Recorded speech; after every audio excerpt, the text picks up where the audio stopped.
Every morning the world wakes screaming. Voices overlap, headlines, opinions, and 1,000 strangers competing for your mind. The noise grows endless, but meaning fades. You listen, yet nothing truly reaches you. We confuse movement with meaning, noise with truth. The feed keeps us busy, but never awake. Beneath the static, the mind forgets how to listen to itself.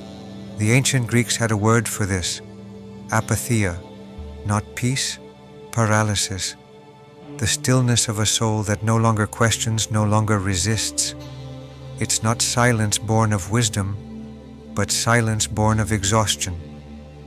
If the world feels louder, while your thoughts grow thinner, you're not broken.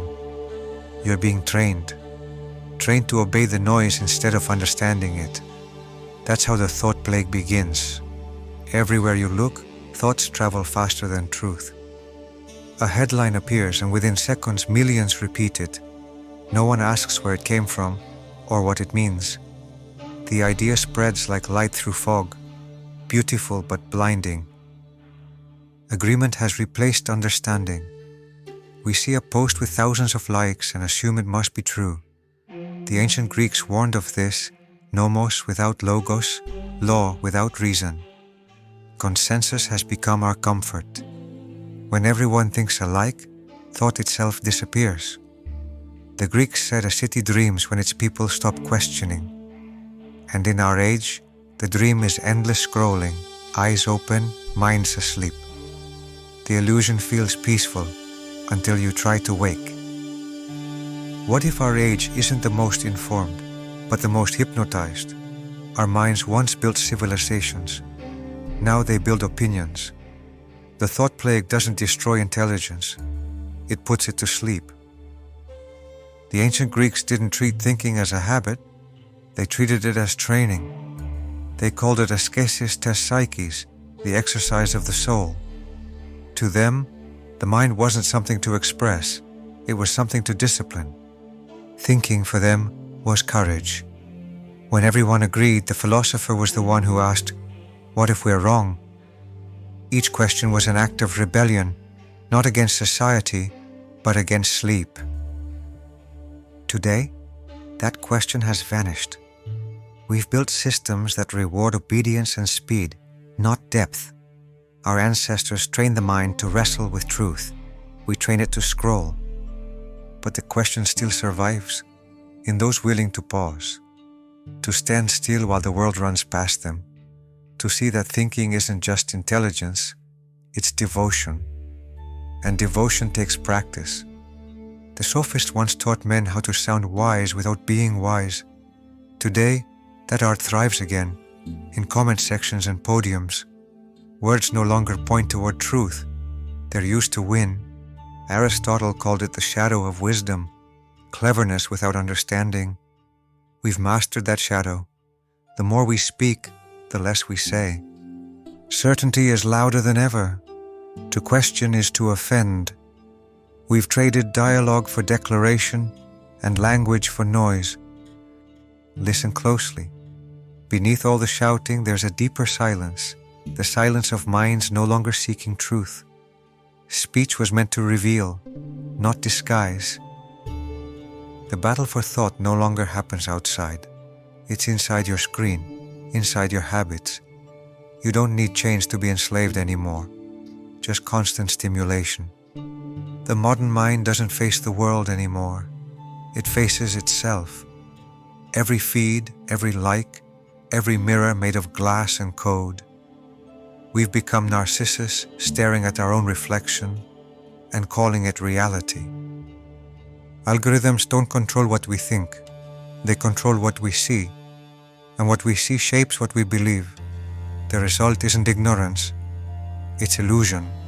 When the noise takes root inside you, it no longer needs to persuade, only to repeat.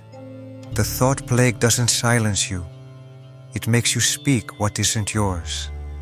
If this moment has reminded you of who you are and who you still wish to become, then you already feel what the Greeks called anamnesis, the act of remembering what your soul once knew. subscribe to Timeless Mind by Nikolaos. Each week we return to ancient wisdom, to reset, reflect, and rise with clarity. This is your space, your philosophy, your voice, remembered. To think again is to see again. Awareness is not born from knowledge, it's born from stillness. The Stoics called it prosoche, attention to the present moment. It's not the world that blinds us, it's our refusal to stop and look. The Stoics practiced the discipline of assent, pausing before accepting what appears true. In that pause lies freedom. It's the moment you stop reacting and start responding.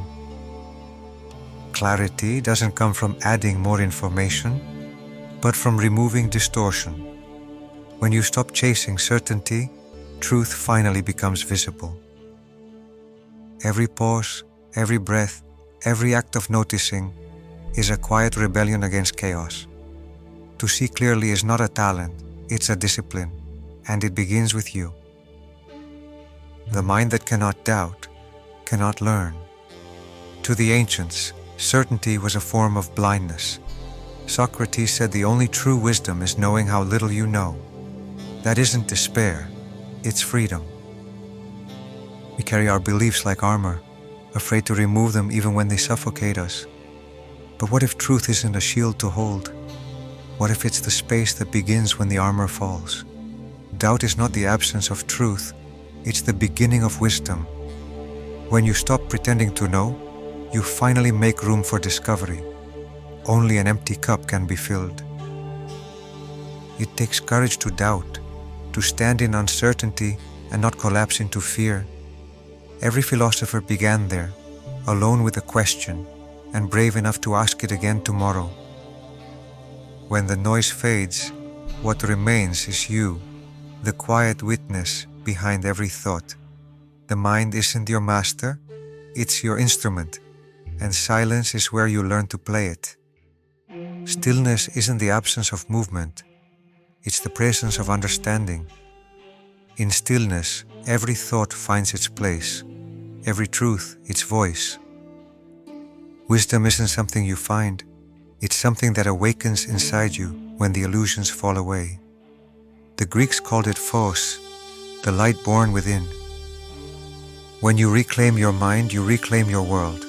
No one can think for you, and no one should, because the moment you choose to see, the thought plague ends.